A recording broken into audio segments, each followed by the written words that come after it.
Wake-up call to the world that vaccine inequality cannot be allowed to continue.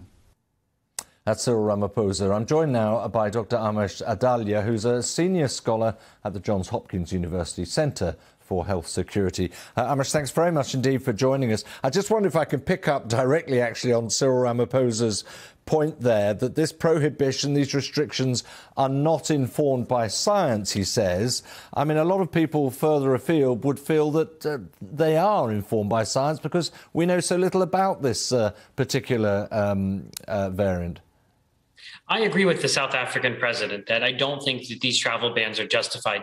Even if there are important questions to answer about this new variant, we know a lot about COVID-19. We know how it transmits. We have treatments, we have tests, we have vaccines.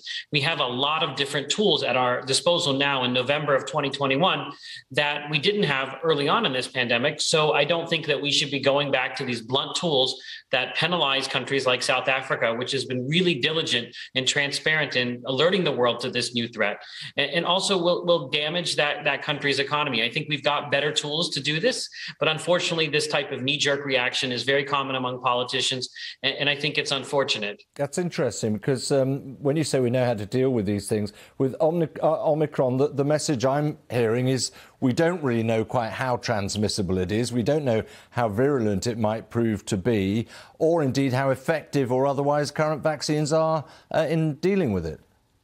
Even if it's more transmissible, it's still going to transmit in the same way that other versions of this virus transmit, meaning that you can use things like masks and social distancing. We have tests that will detect this variant or detect people that are infected with it. We've got monoclonal antibodies and vaccines, which we're not quite certain how well they work, but the early data shows from South Africa that even if there is a higher rate of breakthrough infection with this variant, you're still likely to be protected against what matters: serious disease, hospitalization, and death, because it's very hard for any variant to erase everything that a vaccine does for you. And I think we know how to handle this in a much better way. But what you see is that people often will take some action in order to be saying that they're doing some action and not thinking about the long-term consequences of that action, which could include other countries that discover new variants being reticent to report them because they worry they won't be praised for finding this new variant, but they'll be punished for it. And I think it sends the wrong message that this is the way that you deal with COVID-19. And I think there's important questions to be answered, but there's still so much knowledge that we have about this virus in general that should inform how we deal with mitigation. Yeah, I think that's a very interesting point you make about coming forward and being transparent about the information that's available. Nonetheless, in the short term, I just want to ask you again on this, Amish, as I don't know that I fully understand it. Is it not sensible to do all you can, whatever entity you are, to restrict the arrival of a new strain? First of all, I think by the time that these get put into place, this variant has likely already landed there. So we have cases in Belgium that have no contact with South Africa.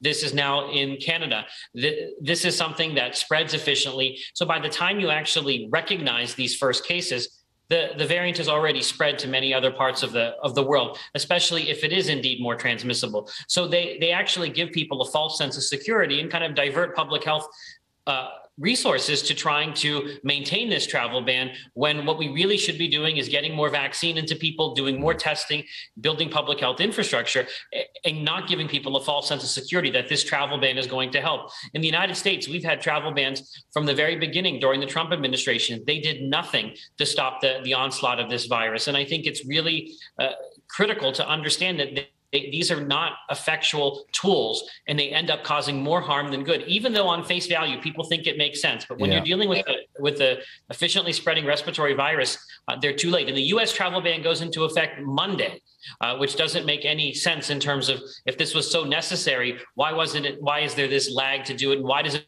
only include certain countries, but not other countries where we're seeing transmission? We will soon get to see the effect or otherwise. Amish Adalia, thank you very much indeed for that. Thank you.